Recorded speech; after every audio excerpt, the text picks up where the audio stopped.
तो हम बात करेंगे पार्लियामेंट के नोट्स की।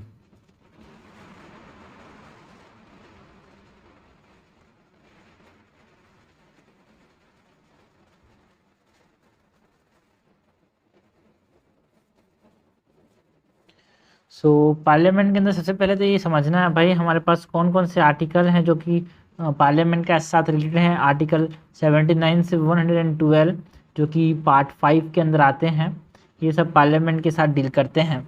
एंड पार्लियामेंट में 3 लोग होते हैं भाई, एक प्रेसिडेंट, एक लोकसभा, एक राज्यसभा। हमने प्रेसिडेंट की बात कर ली। एक लोकसभा होता है, एक राज्यसभा होता है पार्लियामेंट के अंदर। तो कंपोजिशन में हमने देख लिया, प्रेसिडेंट की बात कर लिया। अब हम बात करेंगे about the Rajya Sabha and the Lok Sabha. सबसे पहले तो यहाँ पे बात करेंगे अबाउट द कंपोजिशन।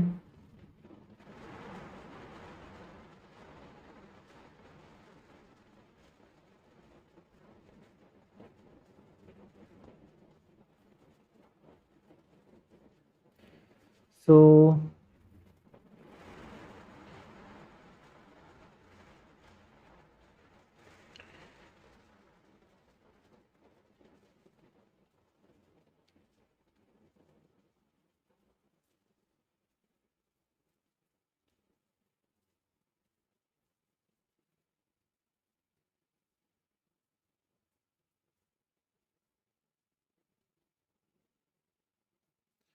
राज्यसभा में कितने मेंबर्स होते हैं भाई? 238 मेंबर्स, है ना, plus 12 members, that is 250 members. ठीक है। एंड ये 238 मेंबर्स हैं, they are representatives of the states and union territory, indirectly elected होते हैं ये।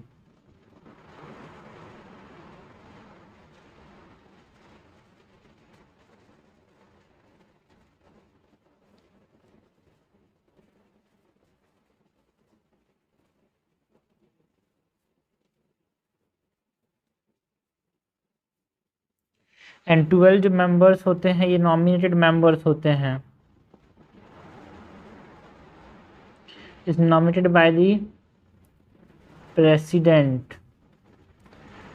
ओके, नाउ फोर्थ शेड्यूल जो है, पहली चीज हमने बात की, दूसरी चीज की बात करते हैं। फोर्थ शेड्यूल जो है वो डील करता है कि कौन कौन से कितने सीट्स होंगे इन राज्यसभा, कौन से स्टेट के। So deals with the allocation of seats in the Rajya Sabha. And member selected by the state MLAs जो होते हैं वो कैसे इलेक्ट किए जाते हैं यार? मेंबर्स इलेक्ट कौन करते हैं राज्यसभा के? It is by the state MLAs, indirectly elected, मैंने बोला ना, स्टेट एमएलएस इसको इलेक्ट करते हैं by proportional representation by the means of single transferable vote, जैसे प्रेसिडेंट का इलेक्शन होता था। Okay,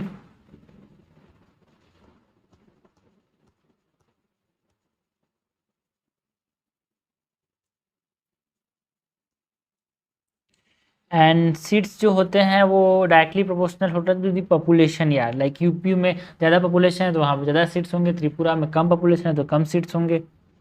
so seats directly proportional to populations. Like UP में हमारे पास 31 सीट्स हैं, पॉपुलेशन ज़्यादा है तो राज्यसभा में, एंड त्रिपुरा में पॉपुलेशन कम है तो वहाँ पे 1 सीट है। एंड जो मेंबर्स हैं फ्रॉम यूनियन टेरिटरीज की अगर हम बात करें, is elected indirectly through special electoral college.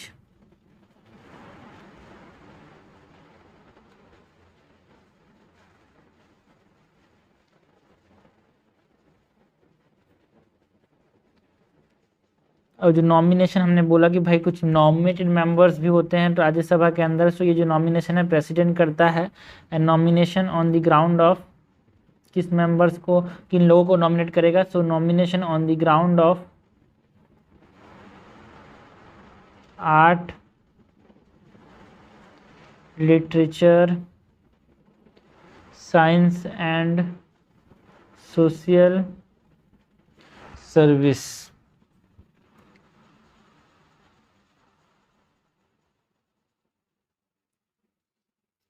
Lok Sabha की बात करें तो लोकसभा में पहले तो मेंबर्स कितने होंगे भाई, 530 जो होंगे वो रिप्रेजेंटेटिव्स ऑफ द स्टेट होंगे,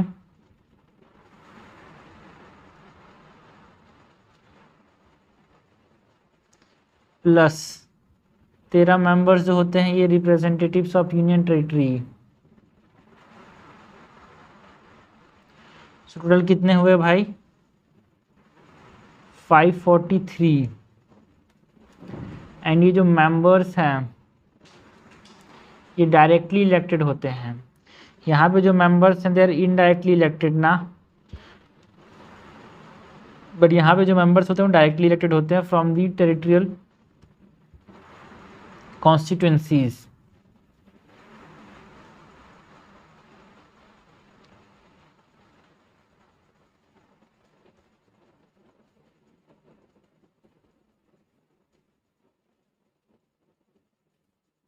एंड कैसे भाई, first pass the post system. First pass the post का मतलब क्या है कि कोई आदमी सबसे ज़्यादा जो वोट पाएगा वो जीतेगा। ऐसे नहीं कि 50% से ज़्यादा वोट पाएगा तो जीतेगा।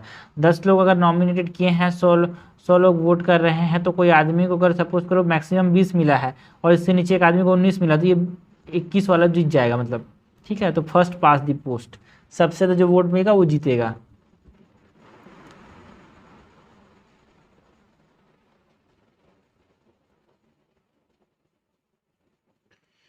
एंड लोकसभा के जो सीट्स होते हैं वो रेशियो ऑफ सीट्स इन, जो सीट्स होते हैं इसमें रेशियो ऑफ सीट्स टू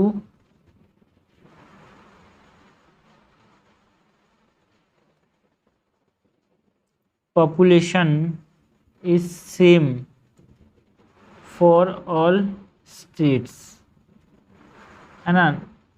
अगर ये पॉपुलेशन कब नहीं देखा जाता, not if population is less than 60 lakh. ठीक है, तो देखो ज़्यादातर जैसे हमने बताया ना भाई, यहाँ पे फोर्थ शेड्यूल है किसके अंदर, राज्यसभा में फोर्थ शेड्यूल है जो कि बताता है कि कौन कौन से स्टेट्स में कितने सीट्स होंगे। बट लोकसभा में जो रेशियो ऑफ सीट्स है, कितने पॉपुलेशन में कितने एमपीज होंगे, वो सीट फिक्स है। ठीक है, एंड यहाँ पे जो टेरिटोरियल कॉन्स्टिट्यूंसीज की बात कर रहे हैं उसमें जो रेशियो पॉपुलेशन होगा टू द सीट्स वो सेम होगा through out the state.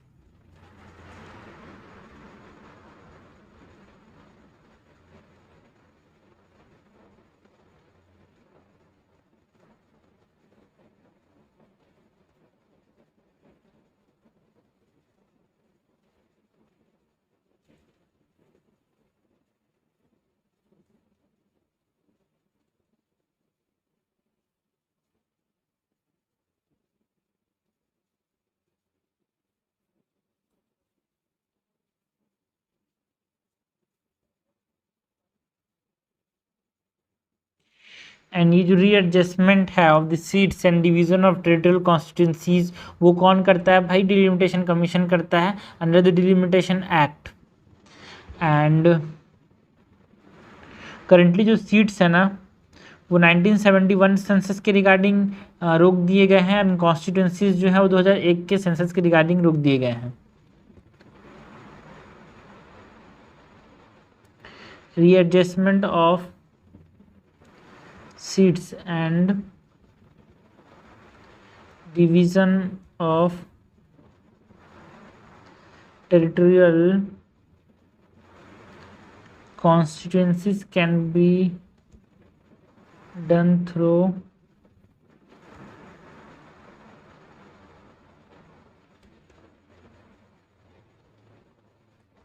delimitation commission act।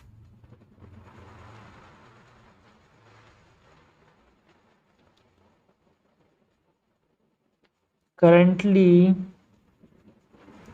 Seats जो है वो बेसिस ऑफ 1971 सेंसस के रिगार्डिंग रोक दिए गए हैं, एंड कॉन्स्टिट्यूएंसीज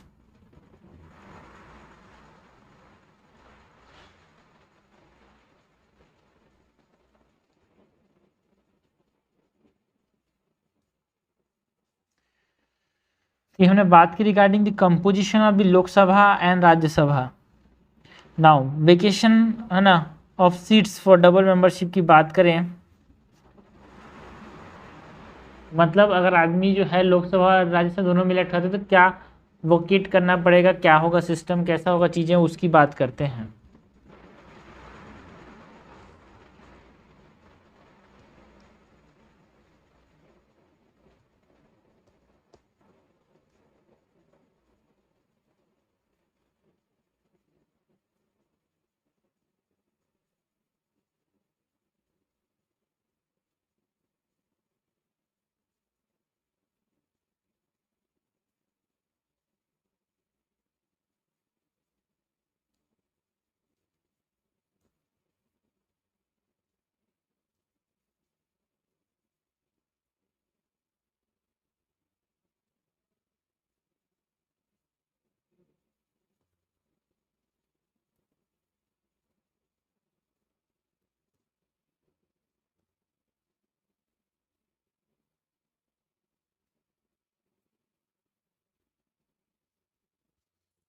सो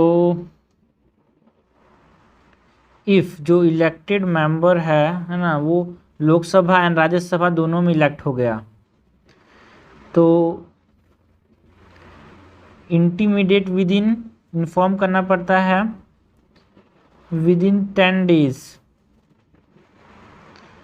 और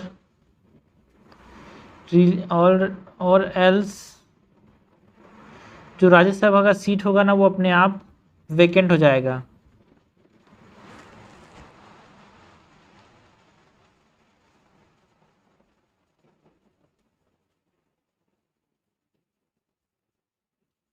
एंड और क्या है भाई criterias, if sitting member of one house elected to another house, तो जो सिटिंग सीट होगा बिकम द वेकेंट। सपोज कोई लोकसभा का आदमी है वो राज्यसभा में इलेक्ट होता है तो राज्यसभा का सीट चला जाएगा, ठीक है। और राज्यसभा का आदमी अगर लोकसभा में इलेक्ट हो जा रहा है तो लोकसभा का सीट, तो राज्यसभा सीट चला जाएगा, जो सीटिंग है जहाँ पे सीट है उसका वो चला जाएगा। So if sitting member of one house elected to another house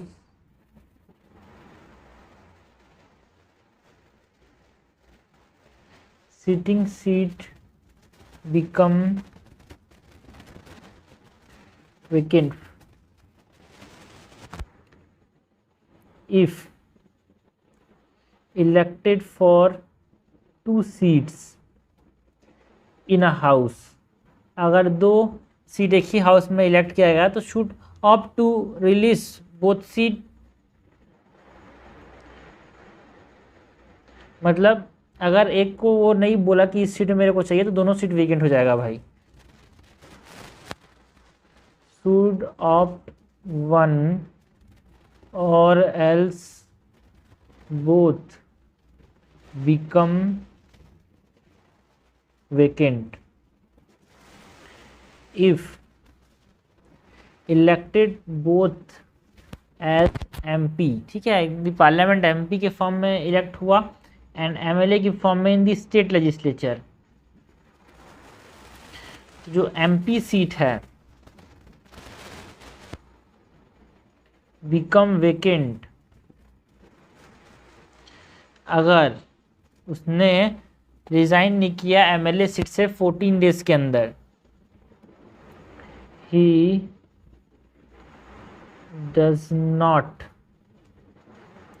or she does not resign MLA seats in 14 days।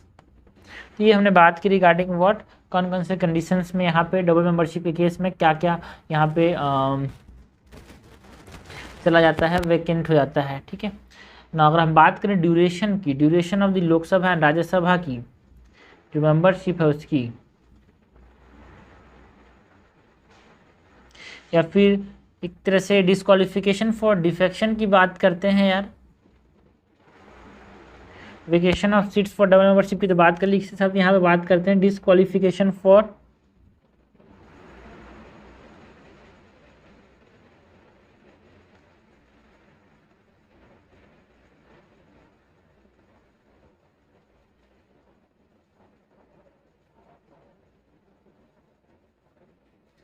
Defection.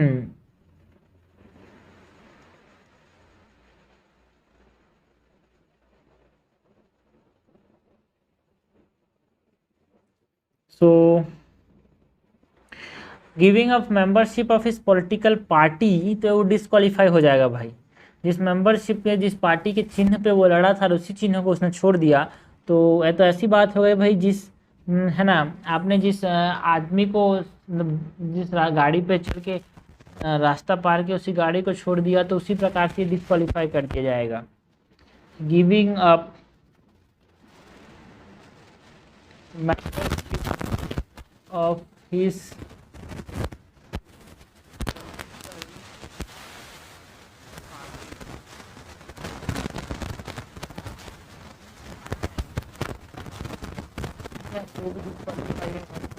Voting और नॉट वोटिंग, मतलब अगर बोला पार्टी ने भाई इस चीज़ पे आपको वोट करना है, तो अगर वो आदमी जो है उसके अगेंस्ट वोट कर दिया, फिर वोट ही नहीं किया, तो उसको डिस्क्वालीफाई किया जाएगा अंडर।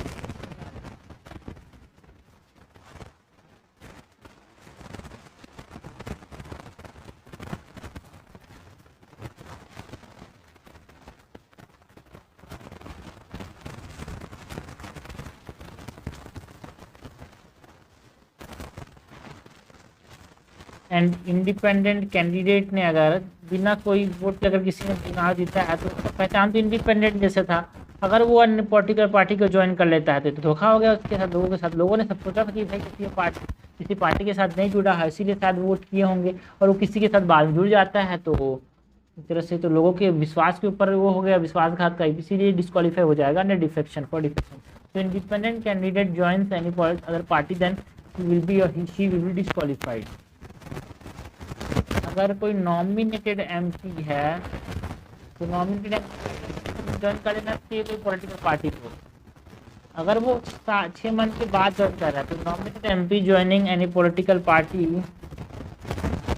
आफ्टर 6 months, यहाँ तो ये वाला इम्पोर्टेंट है।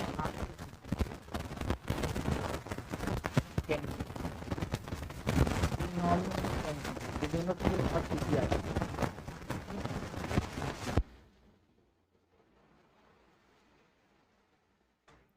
यहाँ पे छोटी छोटी सी चीज़ें हैं जिसके ऊपर यहाँ पे क्वेश्चन बनता है। यहाँ पे 10 डेज है, यहाँ पे 14 डेज है ना। क्वेश्चन बनाने वाला कहीं भी घुमा सकता है, लेकिन इतना क्रिटिकली जो है जनरल टेस्ट सीरीज में क्वेश्चन पूछा जाता है, क्रिटिकल चीज़ों पे 10 14 ऐसे कर करके यूपीएससी होती है, आसान चीज़ें पूछती है, बट हाँ आज के जमाने में ऐसे क्वेश्चन भी आ रहे हैं यार ना। अगर बात करें ड्यूरेशन की,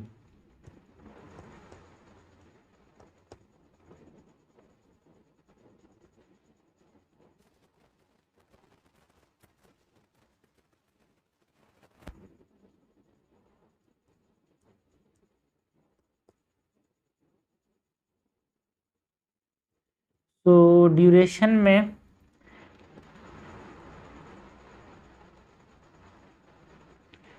राज्यसभा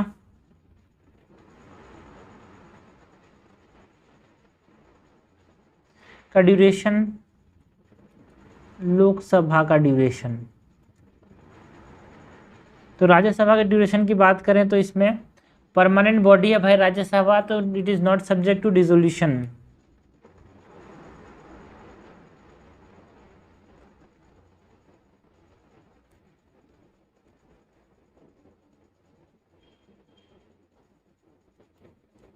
वन थर्ड जो मेंबर्स हैं वो रिटायर होते हैं भाई हर 2 साल में।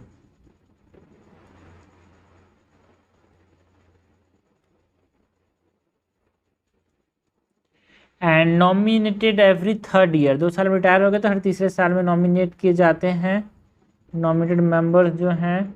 सो nominated every 3rd year and member eligible for re-election and nominated any number of times.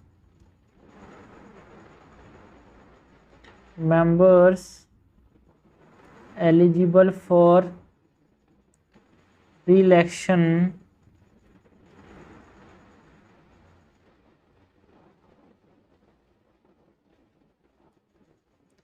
and nominated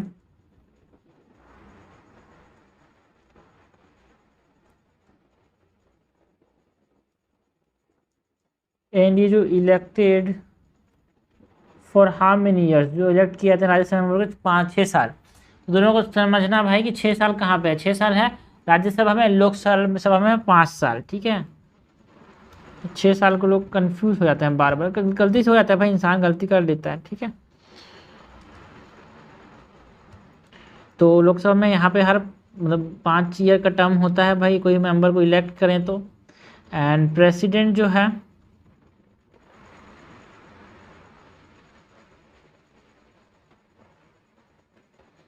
can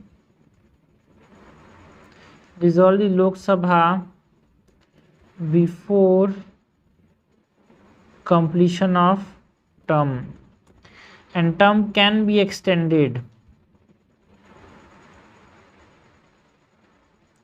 during emergencies।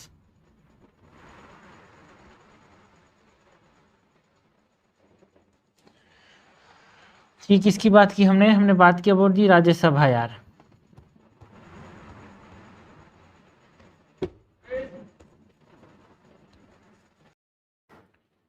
Duration की बात हो चुकी है, बात करते हैं अबाउट दी मेंबरशिप यार।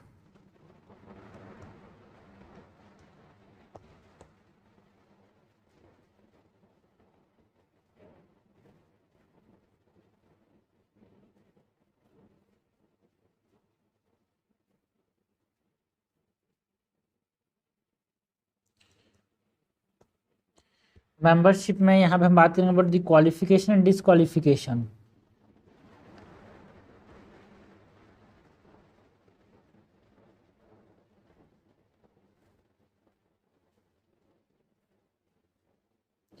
ठीक है, क्वालिफिकेशन क्या, अगर हमको मेंबरशिप चाहिए लोकसभा, है ना, तो मेंबरशिप क्या है भाई लोकसभा या राज्यसभा का, पहले तो must be a citizen of India and subscribe to the oath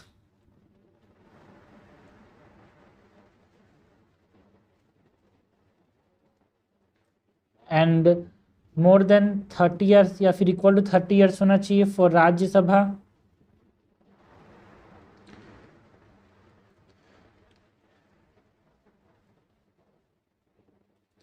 and more than equal to 25 year होना चाहिए फॉर लोकसभा।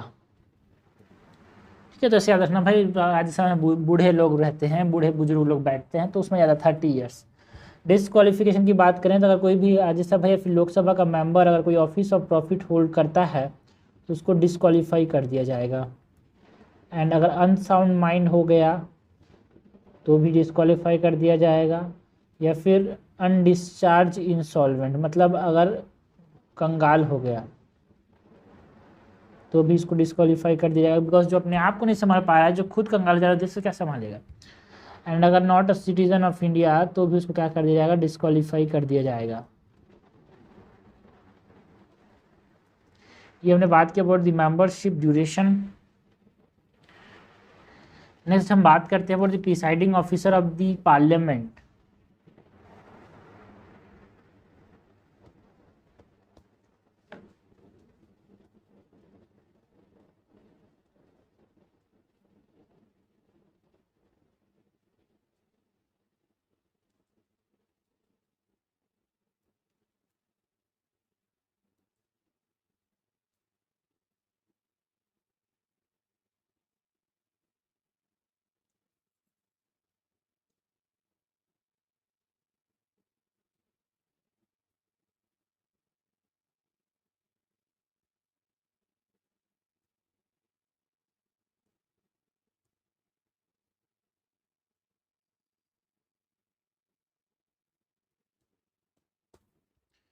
जो प्रिसाइडिंग ऑफिसर है ना, अगर आप बात करें तो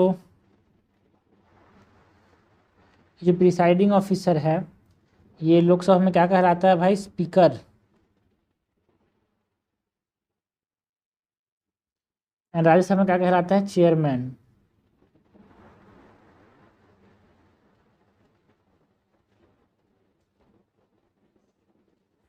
ओके, ओके।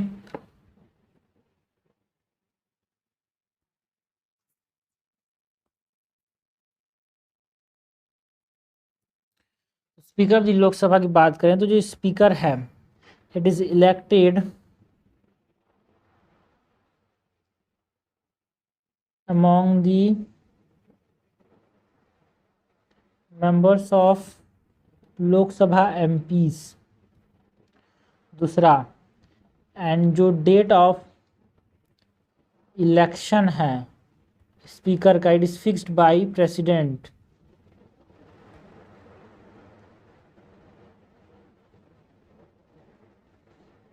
एंड जो ये स्पीकर है ये रिजाइन कैसे करता है ना, जो रेजिग्नेशन लेटर है इसको किसको देता है, डिप्यूटी स्पीकर को।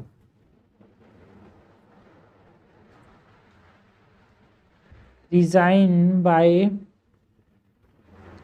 राइटिंग टू डेप्यूटी स्पीकर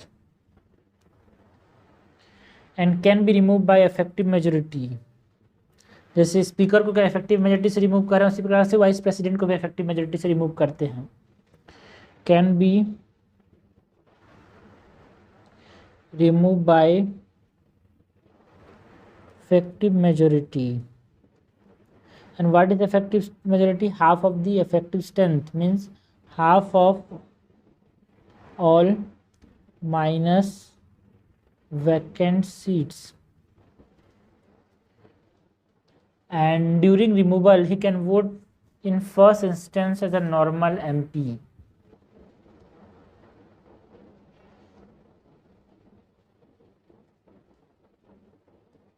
खुद की जो रिमूव कर रहे हैं उसमें ये वोट कर सकता है, can vote in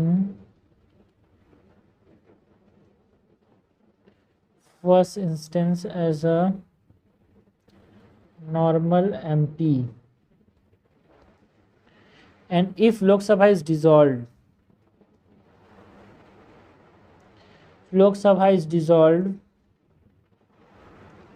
Speaker remains until new one is elected।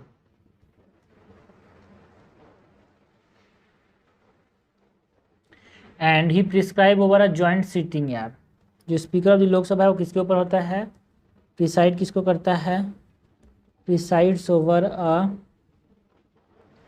Joint sitting. And decide करता है whether a bill is money bill or not. कौन, speaker decides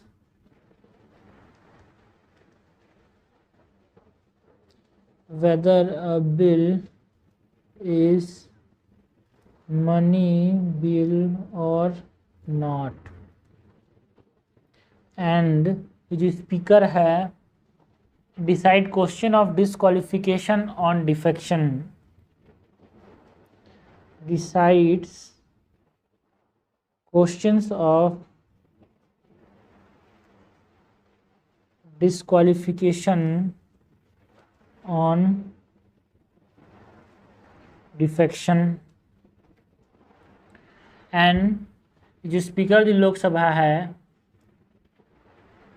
order of precedence की बात करें तो वो चीफ जस्टिस ऑफ इंडिया के order of precedence में आते हैं, मतलब 7th पोजीशन में आते हैं। Placed along with Chief Justice of India in 7th position in order of precedence, है ना। एंड एक इम्पॉर्टेंट ऑफिस है भाई स्पीकर प्रोटेम का,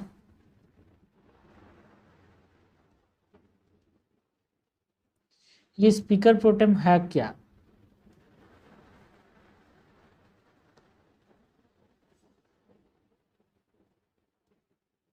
स्पीकर प्रोटेम एक टेम्पररी स्पीकर है जिसको अपॉइंट किया जाता है किसके द्वारा? Appointed by president for the first Lok Sabha session before actual speaker is elected.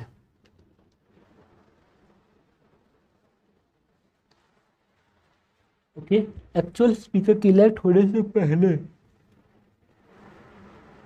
President के द्वारा एक टेम्परेरी स्पीकर जो इलेक्ट करते हैं, मतलब अपॉइंट करते हैं, सॉरी इलेक्ट नहीं करते, अपॉइंट करते हैं प्रेसिडेंट के द्वारा, उसको हम स्पीकर प्रोटेम कहते हैं। ये हमने बात की रिगार्डिंग होम, ये हमने बात की regarding the speaker of the Lok Sabha.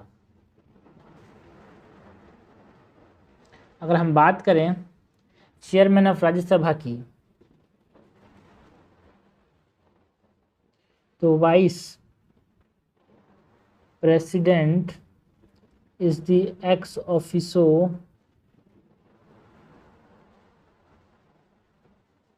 chairman of the Rajya Sabha.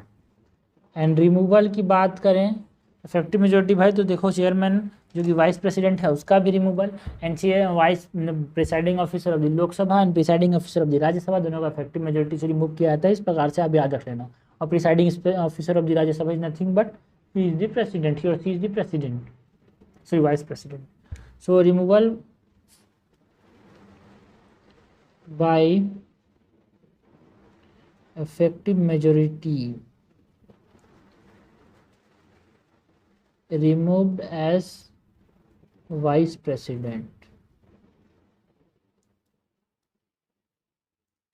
Unlike speaker, chairman is not a member of the house.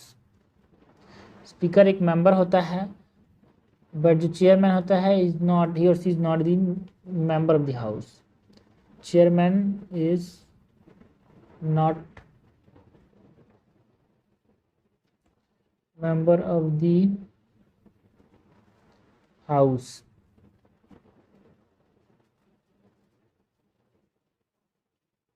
And power similar to speaker, जो चेयरमैन है उसके पास कैसा पावर होता है भाई, स्पीकर जैसा ही पावर होता है।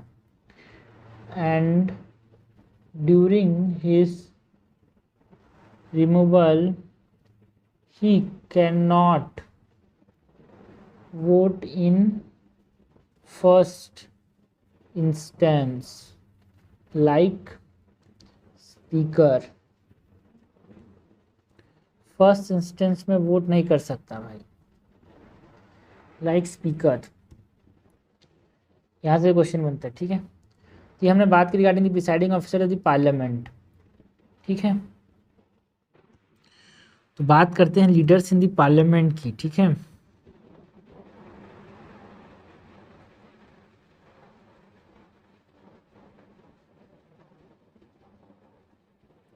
लीडर्स इन द पार्लियामेंट का मतलब क्या है भाई, यहाँ पे हम बात करेंगे लीडर ऑफ द हाउस कि हम बात करेंगे leader of the house, leader of the opposition की।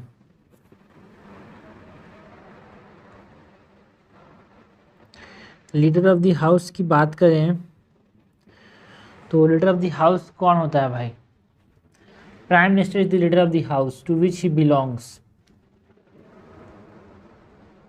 सपोज राज्यसभा का मेंबर है प्राइम मिनिस्टर, तो प्राइम मिनिस्टर का लीडर होगा, तो प्राइम मिनिस्टर लीडर होगा राज्यसभा का। एंड लोकसभा का बिलोंग कर रहा है तो लोकसभा का लीडर होगा। So Prime Minister is the leader of the house to which he belongs, and his appointee in the other house। And leader of the opposition की बात करें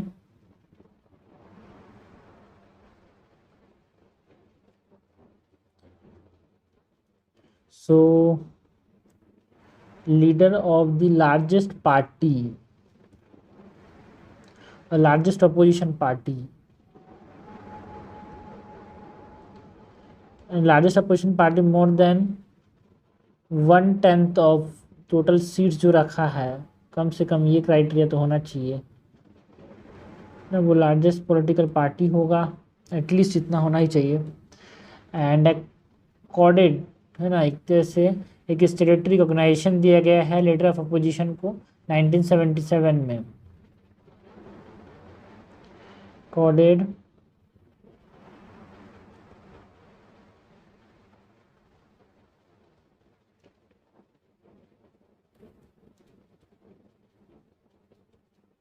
and equal to cabinet rank minister, जो leader of opposition होता है equal to cabinet rank minister in the order of precedence. ठीक है, तो हमने दो बात की about the leader of the house and leader of the opposition की।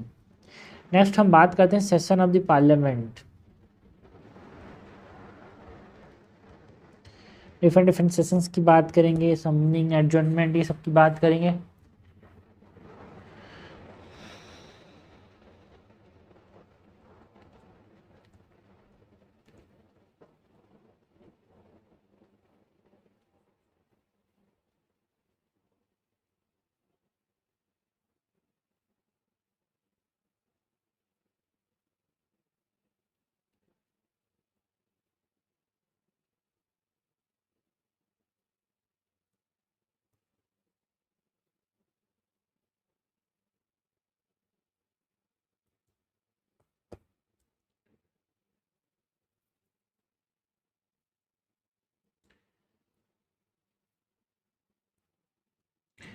सो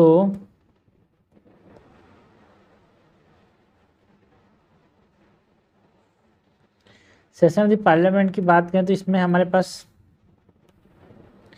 समनिंग की बात होती है यार, एडजॉर्नमेंट,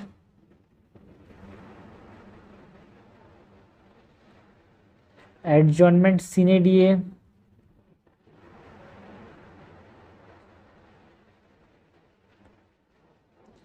एंड प्रोरोगेशन। ये सब इम्पोर्टेंट टर्म हमको देखने को मिलते हैं।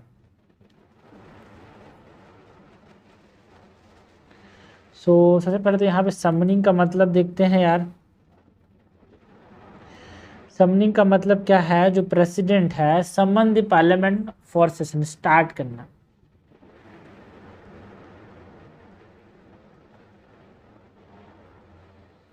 President summons the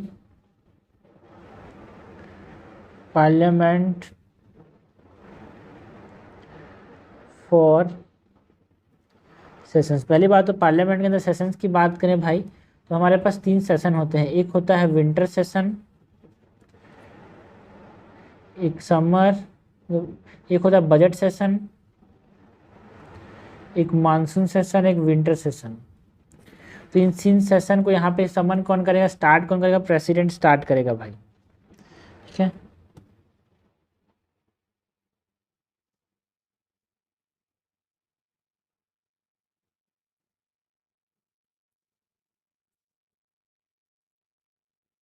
also maximum gap between 2 session कितना होना चाहिए भाई,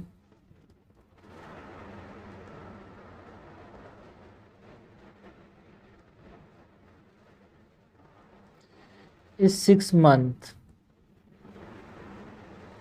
ठीक है, हमने बोला ना भाई 3 सेशंस हैं अगर हमारे पास, इधर बजट सेशन हो गया, इधर मानसून सेशन हो गया, इधर विंटर सेशन, तो 2 मंथ, 2 सेशन के बीच में मैक्सिमम 6 मंथ का गैप होना चाहिए। एडजॉर्नमेंट, समनिंग मतलब स्टार्ट करना। एडजॉर्नमेंट का मतलब क्या है, स्पीकर सस्पेंड्स। समन कौन करता है भाई, ये देखो प्रेसिडेंट। एडजॉर्न मतलब स्पीकर सस्पेंड्स, एंड नहीं हो रहा है भाई, यहाँ पे जो सेशन है ना, पूरा बजट सेशन बंद नहीं हो रहा है, बजट सेशन की जो मीटिंग है ना वो रोक दी जा रही है। सो speaker suspends the work time a session for a specified time. Suppose करो ये बजट सेशन चल रहा था, 20 दिनों के लिए चला, तो उसमें से आज एक दिन है, 1 से लेकर 10 दिन के बीच में रोक, मतलब 2 से लेकर 5 दिन के बीच में रोक दिया, इसको क्या बोलेंगे, एडजर्नमेंट। ठीक है, तो बजट सेशन चल ही रहा है, 10 अगले दिन फिर से बुलाएगा तो वो आना पड़ेगा। ठीक है। एडजर्नमेंट सीने डीए का मतलब क्या है? Speaker suspend the sitting of the session for indefinite period, मतलब अब ये इनडेफिनेट पीरियड के लिए, पता नहीं कब तक रोका जाएगा, लेकिन इसमें कोई डेडलाइन नहीं है। ठीक है। एडजॉर्नमेंट करेगा तो बताया कि भाई इस दिन फिर से हमको मिलना है, बट एडजॉर्नमेंट सीने डीए में कब तक? सस्पेंड तो करेगा सिटिंग जो सेशन का चल रहा है एक पर्टिकुलर सेशन में, जिसमें 2 तारीख तक रहेगा, तो ये हमने एडजॉर्नमेंट बोला। अब 2 से तो आज रोक दिया जाएगा, कब तक चलेगा वो तो नहीं बताएगा, तो वो क्या हो जाएगा? Adjournment sine DA. सीने डीए लग गया मतलब for not a specified time. Adjournment एक स्पेसिफाइड टाइम होता है कि इस दिन हम फिर से मिलेंगे, बट एडजॉर्नमेंट सीने डीए में ऐसा नहीं होता। तो आपसे कोई पूछेगा समनिंग कौन करता था, आप बोलना प्रेसिडेंट, स्पीकर मत बोलना भाई। आपसे कोई पूछेगा एडजॉर्नमेंट कौन करता था, आप बोलना स्पीकर।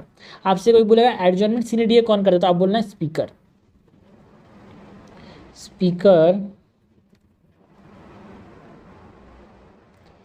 सस्पेंड्स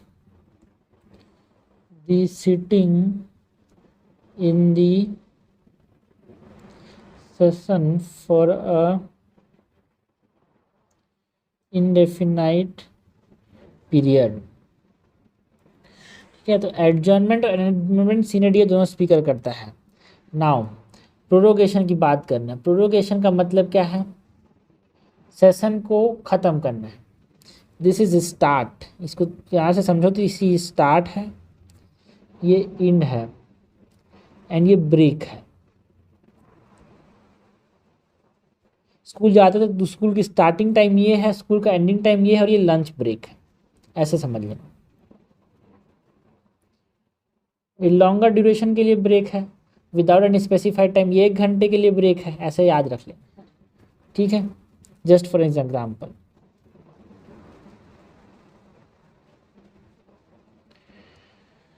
तो प्रोरोगेशन का मतलब क्या है? Either after adjournment sine die, और सपोज करो कि इंडेफिनेट पीरियड तक बोला कि भाई 2 के बाद आप कब मिलेंगे पता नहीं, अब अचानक से बीच में बोल दिया कि नहीं प्रोरोगेशन कर देता हूँ, प्रेसिडेंट ऐसे सोचा तो प्रोरोग कर सकता है। या फिर कोई सिटिंग चल रहा है, 2 तारीख को चल रहा था, तो उसने बोला कि आपसे हम एडजॉर्न कर देते हैं, मतलब प्रोरोग कर देते हैं इस सेशन को, तो अब से ये सेशन ही खत्म हो जाएगा। ठीक है। तो याद रखना adjournment is for the sitting यार, sitting, and prorogation is for the session. इसका मतलब क्या है ये समझा रहा हूँ। Other after the adjournment sine die और while in session, president can issue prorogation.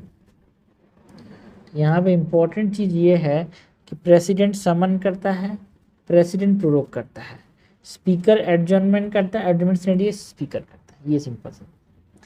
ठीक ना। इम्पोर्टेंट क्या है सेशन ऑफ द पार्लियामेंट में?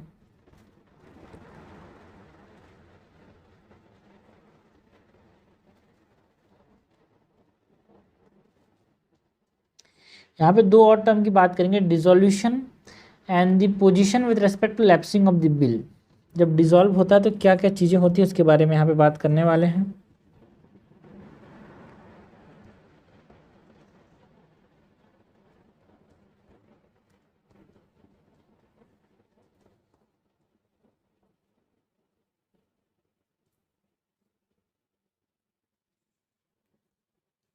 दी position with respect to lapsing of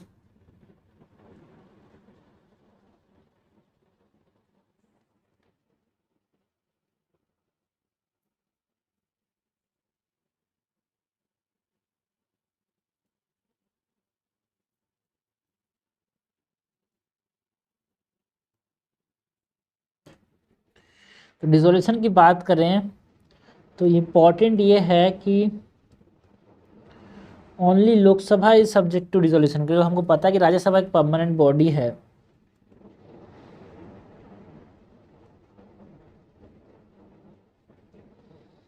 ठीक है।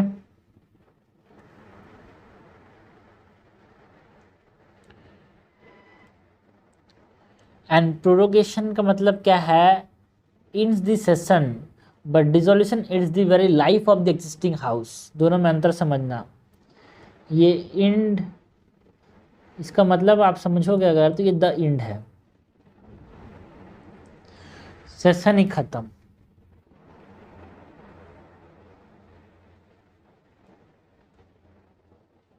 मूवीज खत्म ब्रो।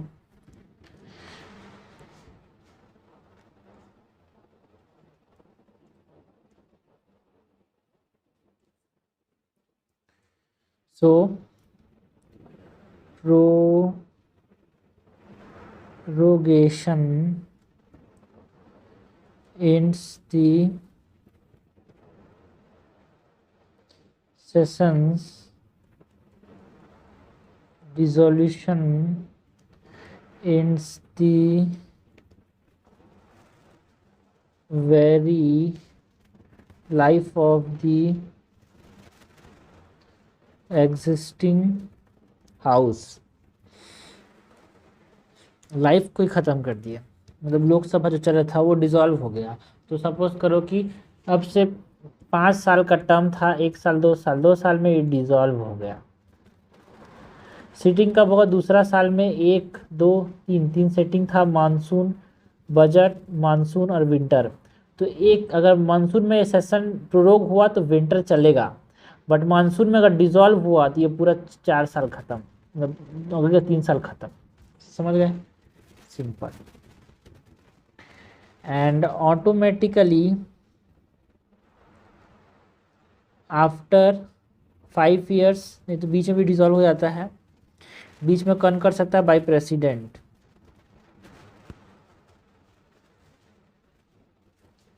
बिफोर 5 ईयर्स, क्योंकि हमने बात की वो डिसोल्यूशन।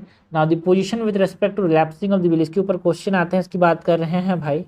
अगर डिसॉल्व हुआ लोकसभा, जनरली वही तो डिसॉल्व होता है, तो जो बिल पेंडिंग है in Lok Sabha lapses, bill passed by Lok Sabha but pending in Rajya Sabha lapses, bill not passed due to disagreement in both houses and goes in joint sitting। जो joint sitting में जो बिल्स हैं वो लैप्स नहीं करेगा। यहाँ पे जो नॉट लैप्स है ये इंपॉर्टेंट है। And bill pending in Rajya Sabha but not passed in Lok Sabha does not lapse. आपको याद करने का तरीका बताऊं कि भाई देखो, अगर लोकसभा लैप्स कर रहा है तो इसके लिए हुए डिसीजन को हम क्या कर देंगे, एक तरह से मानेंगे नहीं। तो इसने कोई भी चीज़ पास किया तो उसको हम हटा देंगे। अगर इससे पास नहीं हो, राज्यसभा में पढ़ेंगे तो लैप्स नहीं करेगा, लैप्स नहीं करेगा। ठीक है,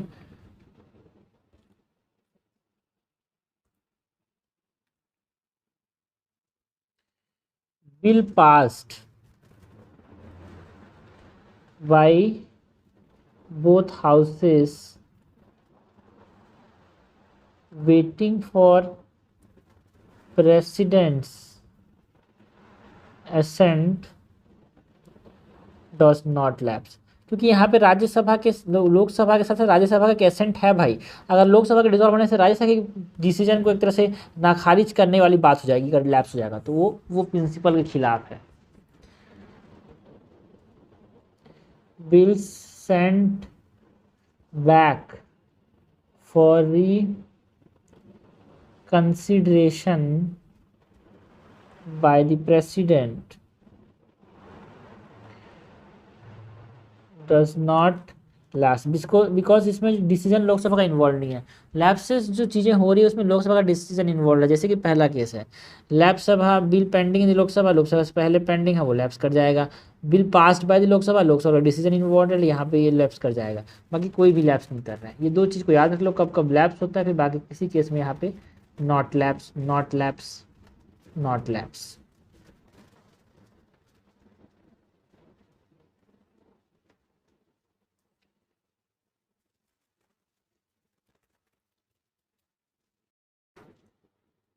तो हम बात करते हैं डिवाइसेस ऑफ पार्लियामेंट्री प्रोसीडिंग की। Devices of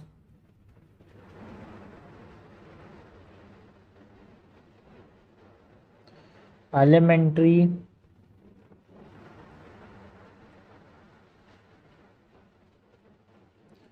proceedings.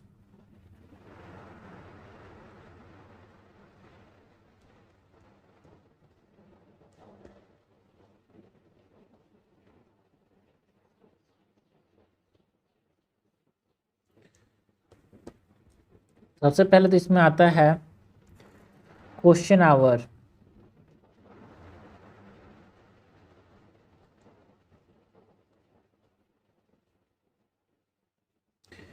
Question our की बात करते हैं।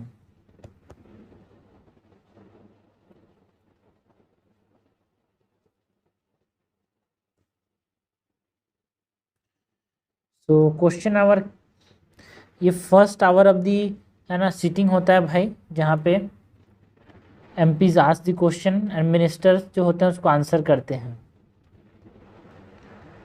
फर्स्ट आवर ऑफ, देखो जनरली ये जो है 11 बजे अगर मीटिंग स्टार्ट होता है तो 11 से 12 बजे तक है ना, 11 PM को, अगर 11 AM को स्टार्ट होता है सुबह, तो 11 से 12 बजे तक इसको बोलते हैं question our.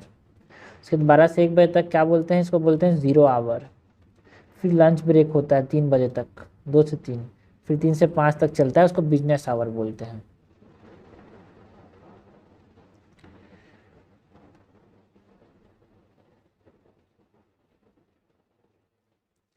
So first hour of every sitting where MPs ask the question and minister answer, ठीक है। एंड टाइप्स ऑफ क्वेश्चन की बात करें जिसके ऊपर अलग से क्वेश्चन आता है यार,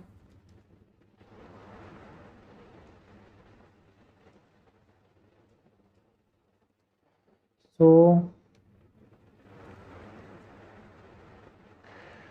फर्स्ट है स्टार्ट क्वेश्चन। इसमें इस प्रकार से स्टार बना होता है, एंड ये जो स्टार्ट क्वेश्चन होते हैं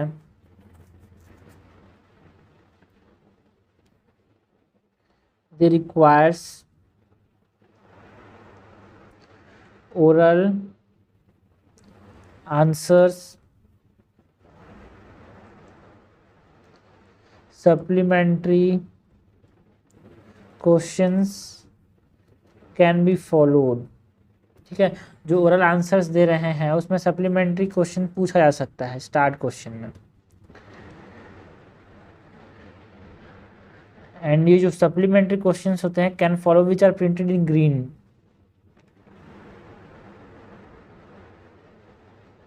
स्टार्ट क्वेश्चन है प्रिंटेड इन ग्रीन।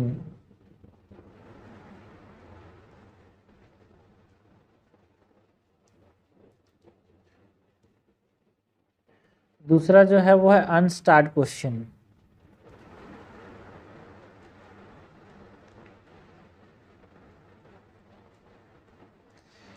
जो अनस्टार्ट क्वेश्चन है इट रिक्वायर्स रिटन आंसर,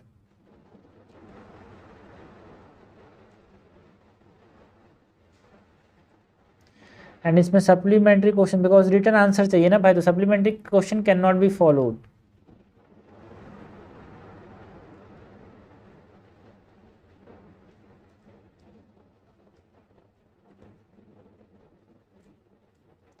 ये क्वेश्चंस जो होते हैं प्रिंटेड इन वाइट।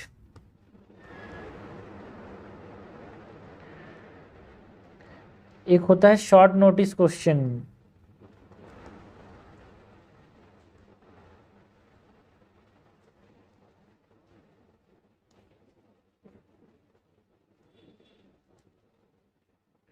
एंड ये शॉर्ट नोटिस है, नाम से ही समझ आ रहा है भाई, इसमें notice of less than 10 days है ना जरूरी है। और आंसर कैसे देना चाहिए? Orally.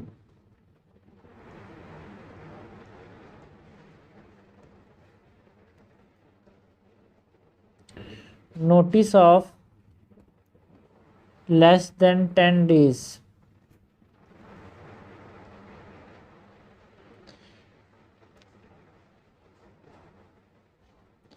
answered orally and it is printed in pink.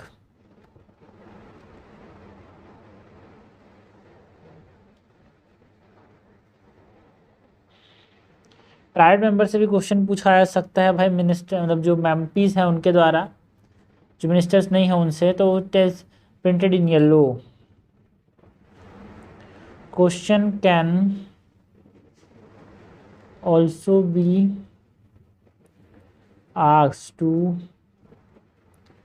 Private members, it is printed in yellow.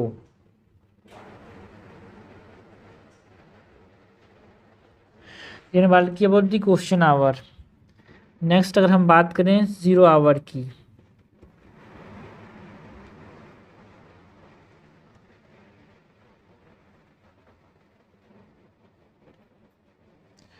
so 0 hour is an informal device to raise question. है कोई किसी से क्वेश्चन पूछ सकता है, जो आप वीडियो देखते हो ना कि कोई किसी से क्वेश्चन पूछ रहा है, चिल्ला रहा है, पिल्ला रहा है, वो 0 hour है भाई, 1 से 12 से 1 बजे के बीच। Raise question without prior notice, and ये इंडियन इनोवेशन है, कहीं और नहीं है इसका कॉन्सेप्ट।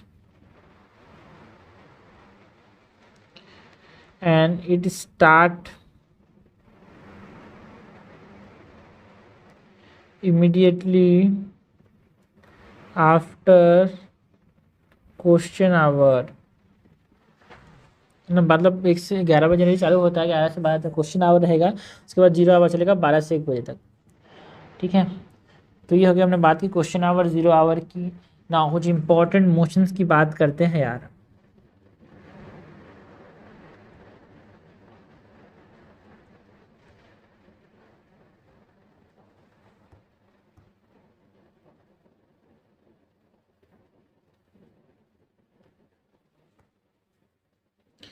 जिसमें सबसे पहले तो हम बात करेंगे about the cut motion, sorry closure motion.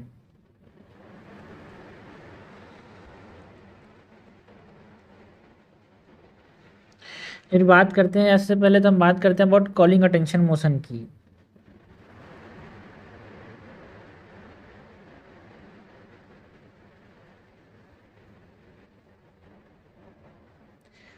Calling attention motion में क्या होता है, बाय कॉलिंग अटेंशन मोशन कौन ये मोशन कौन लाता है? By a member to call attention and seek statement of a minister on a matter of urgent public importance.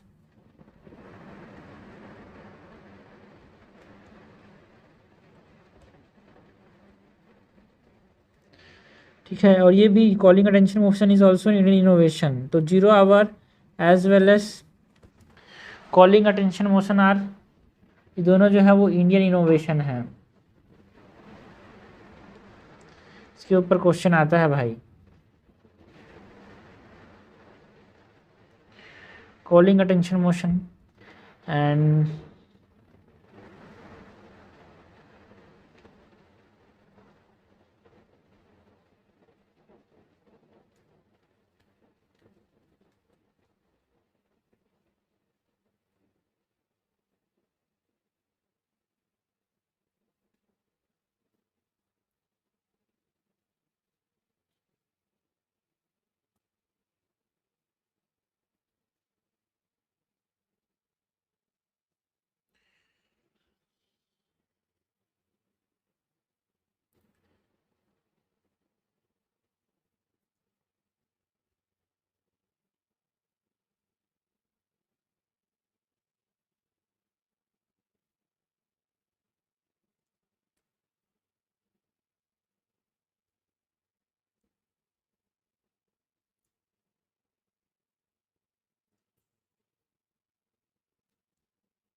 Next बात करते हैं about the adjournment motion.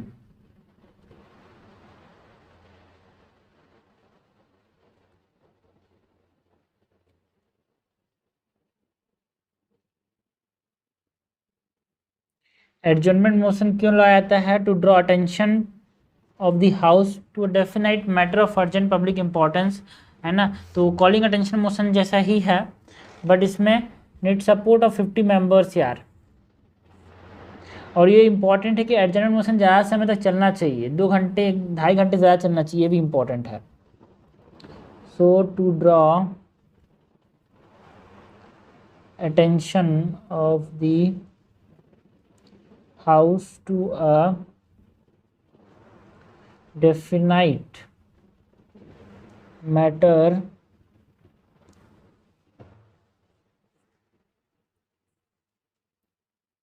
of urgent public importance. ये जो ऊपर वाला है कॉलिंग अटेंशन मोशन में, इसमें किसी मिनिस्टर से यहाँ पे स्टेटमेंट मांगा जा रहा है, यानी पूरे पूरे हाउस से एक तरह से यहाँ पे इंपॉर्टेंट पब्लिक मैटर पे अपना ध्यान केंद्रित करने की बात हो रही है। And it is only in the Lok Sabha. ये जो एडजॉर्नमेंट मोशन का जो कॉन्सेप्ट है, उसी पर सिर्फ कहाँ पे है यार? लोकसभा के अंदर ही है। And need support of 50 members, अगर ये पास करना है तो। And should last for more than 2 hour 30 minutes. ये हो गया एडजॉर्नमेंट मोशन। नेक्स्ट इंपॉर्टेंट यहाँ पे हम बात करें अबाउट मोशंस की, तो it is no confidence motion.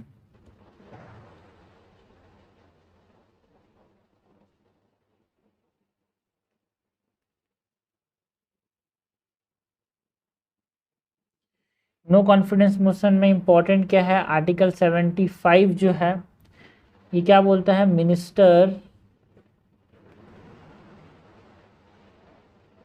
responsible to the Lok Sabha and therefore Lok Sabha can remove ministry or ministers by passing this motion. Need support of 50 members. No confidence motion also needs support of 50 members. ठीक है। Calling attention motion, adjournment motion की बात की, no confidence motion की बात कर ली। एक होता है प्रिविलेज मोशन और एक होता है censure motion.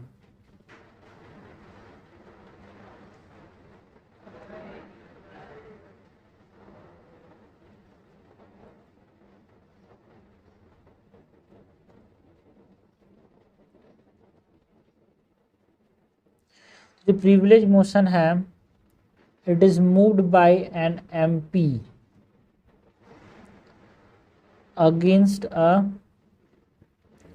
Minister for breach of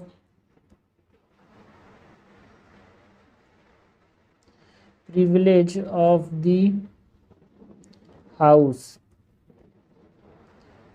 and purpose is to censure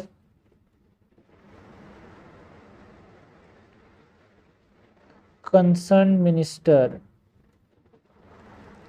privilege motion जो है किसी पर्टिकुलर मिनिस्टर के अगेंस्ट, है ना, कि उसने अपने प्रिविलेज को यहाँ पे मूव, मतलब प्रिविलेज को यहाँ पे उसका ठीक से इस्तेमाल नहीं किया, ब्रीच किया है, उसके लिए यहाँ पे प्रिविलेज मोशन किसी एक पर्टिकुलर मिनिस्टर के खिलाफ इंट्रोड्यूस किया जाता है।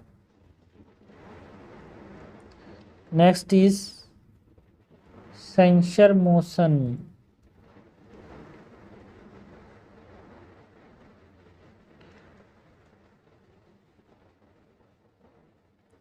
तो ये सेंसर मोशन है, it is moved against an individual minister. जो हमने बोला नो कॉन्फिडेंस मोशन पूरे पूरे यहाँ पे मिनिस्ट्री के खिलाफ,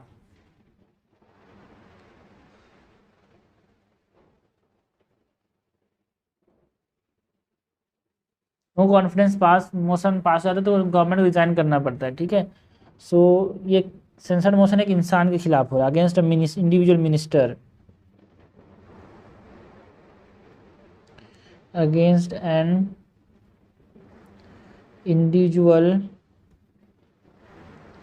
मिनिस्टर, है ना। सेंसर मोशन एक इंडिविजुअल मिनिस्टर के खिलाफ भी इंट्रोड्यूस किया जा सकता है, एक ग्रुप के खिलाफ, या फिर एंटायर काउंसिल ऑफ मिनिस्टर के खिलाफ भी इंट्रोड्यूस किया जा सकता है, मूव किया जा सकता है। अनलाइक नो कॉन्फिडेंस मोशन, यहाँ पे अगर हम देखें no confidence motion if pass in Lok Sabha ministers, censure motion में मिनिस्टर को रिजाइन करना जरूरत नहीं पड़ती भाई, लेकिन अगर नो कॉन्फिडेंस मोशन पास हो गया तो मिनिस्टर्स को सारे के सारे रिजाइन करना पड़ता है, बट यहाँ पे इसमें सेंसर मोशन में रिजाइन नहीं करना पड़ता। So unlike no confidence motion if passed in Lok Sabha,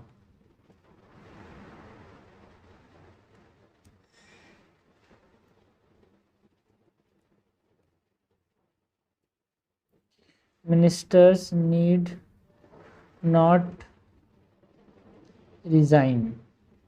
okay, तो हमने बात की regarding the confidence motion, censure motion, no confidence motion, adjournment motion, privilege motion, calling attention motion. और हम बात कर रहे हैं क्लोजर मोशन की, कुछ क्लोजर मोशन भी हैं भाई।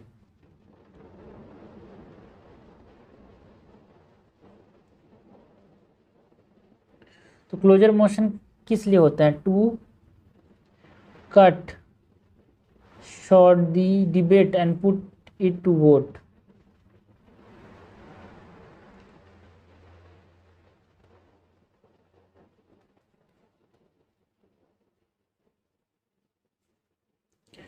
एंड यहाँ पे क्लोजर मोशन हमारे पास 4 तरह का होता है यार।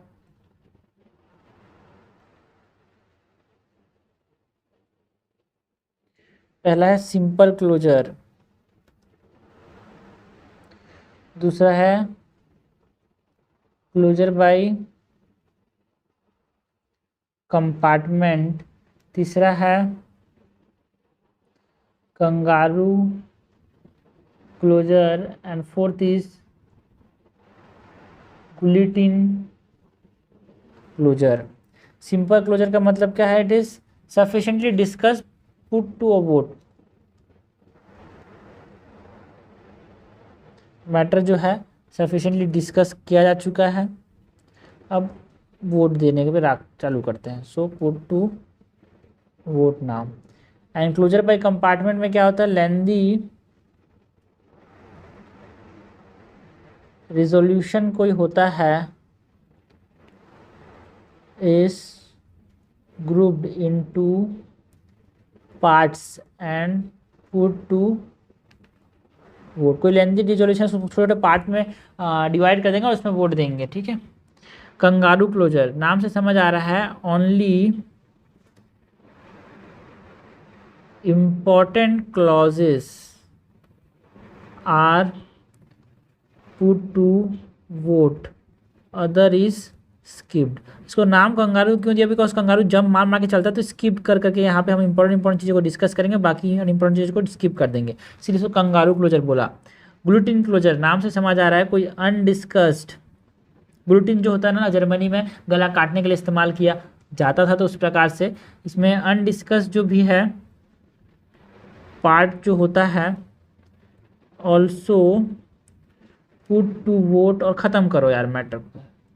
अलोंगसाइड दी जो डिस्कस्ड पार्ट है उसको तो साथ में लिया जाता ही है, साथ ही साथ जो अनडिस्कस्ड पार्ट है उसको भी यहाँ पे वोट किया जाता है due to shortage of time, एक ही बार में ख़त्म।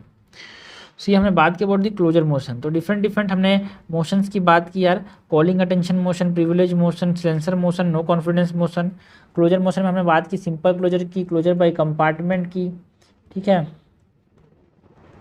Closure by compartment, kangaroo closure, guillotine closure.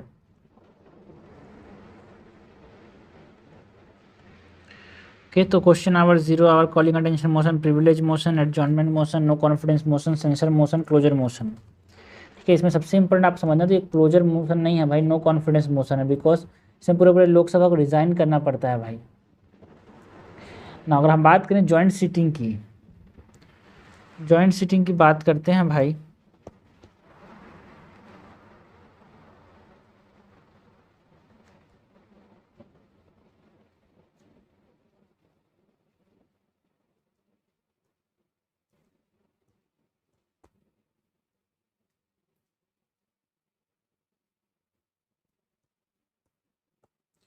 Joint seating कौन बुलाता है? It is summon by the president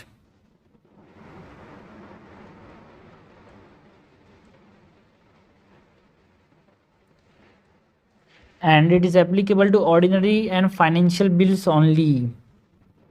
money bill पे कोई जॉइंट सीटिंग का प्रोविजन नहीं है भाई।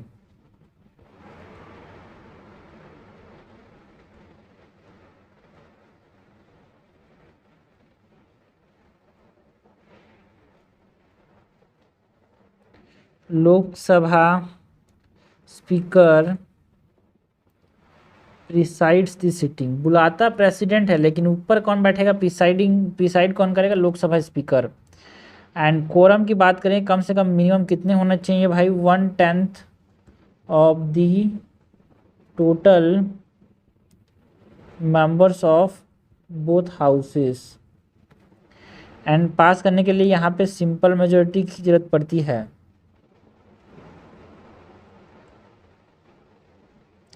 And invoked only thrice. अभी तक जॉइंट सिटी कितने बार हुआ है भाई? 3 बार ही हुआ है अभी तक।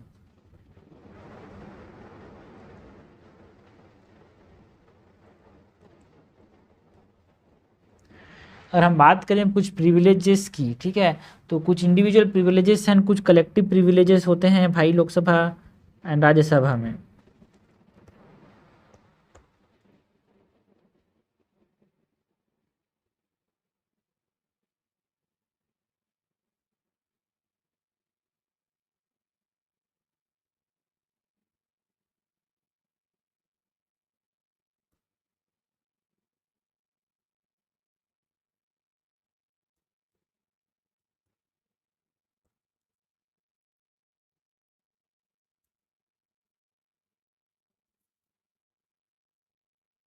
तो इंडिविजुअल प्रिविलेजेस की बात करें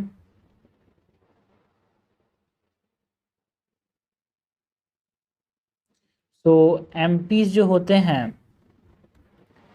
can't be arrested 40 days before and after the session. अगर कोई सेशन चल रहा है तो उसके 40 दिन पहले से 40 दिन बाद तक कोई अरेस्ट नहीं कर सकते एमपी को। ये फ़ायदा है, इसका प्रिविलेज है। And MPs have freedom of speech and can not face court proceedings. MPs कुछ भी बोल सकता है भाई, है ना, पार्लियामेंट के अंदर। तो फ्रीडम ऑफ स्पीच एकदम, है ना, ज़्यादा रिस्ट्रिक्शंस नहीं है। एग्जेम्प्ट फ्रॉम, जो एमपीज होते हैं एग्जेम्प्ट फ्रॉम ज्यूरी, के ऊपर कोई कार्रवाई नहीं हो सकती during parliamentary session.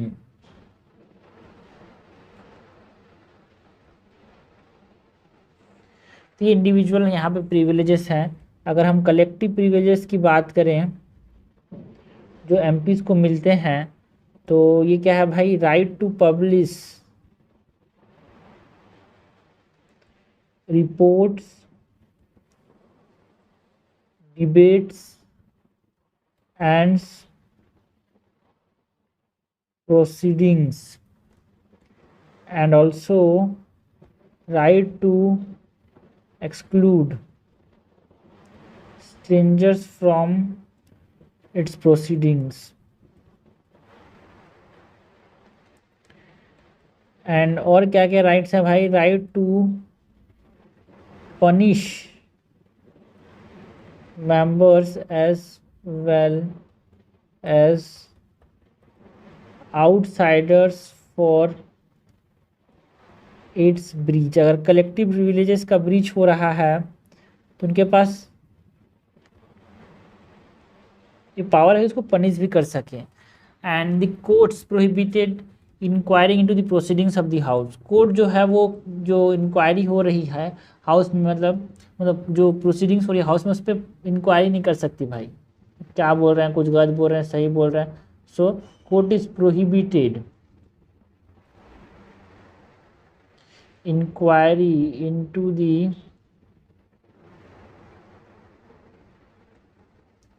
Proceedings of a house. ठीक है, तो ये हमने बात की रिगार्डिंग द प्रिविलेजेस यार, जिसमें इंडिविजुअल प्रिविलेजेस की बात की हमने इंडिविजुअल प्रिविलेज की बात की, हमने कलेक्टिव प्रिविलेजेस की बात की, जॉइंट सिटिंग की बात की। ओके, हमने बात की about the devices of the parliamentary proceedings, हमने बात की about the session of the parliament, leaders in parliament की बात की, presiding officers of the parliament, हमने बात की ड्यूरेशन की, मेंबरशिप की, है ना, वैकेंसी अगर हो जाता है डबल मेंबरशिप के कारण तो क्या क्या चीज़ें होगी, डिस्क्वालिफिकेशन फॉर डिफेक्शन की बात की हमने, है ना, composition of Rajya Sabha and Lok Sabha की बात की।